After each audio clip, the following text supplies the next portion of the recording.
অত ভালো করে রাখলো, তো ও খারাপ হয়ে গেল। যে তোমাদের মায়ের বোনেরাকে রেপ করলো, তোমাদের বোনরাকে রেপ করলো, আর এটা পাবলিশ আছে, আমি মিথ্যা কথা বলছি? তোমরা গুগলে গিয়ে সার্চ করো, কত লোক বই বের করলো কি ওদের সৈনিক বলেছিল, ওদের প্রাইম মিনিস্টার বলেছিল পাকিস্তানে কি এরকম রেপ করো যাদের ওদের ডিএনএ চেঞ্জ হয়ে যাক, ওদের মানুষটা চেঞ্জ হয়ে যাক। পাকিস্তান বলেছিল আমরা বাঙালি মানুষ চাই না, আমরা চাই কি সব উর্দু বলো, সব ওরা বাঙালি ছেড়ে দেখে সব আমাদের মতন হয়ে যাক, পাকিস্তানের মতন হয়ে যাক।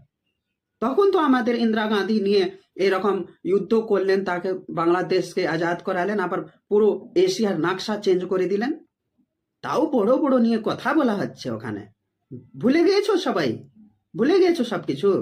এইরকম অশান্তি আমাদের বাংলাদেশে চাই না। আমরা শান্তি হতে চাই, ডেমোক্রেটিক ইলেকশন হোক। ভারত নিয়ে কিছুই কথা বললে আগে 50 বার ভাবো যে আমি কোন মানুষ সঙ্গে কথা বলছি।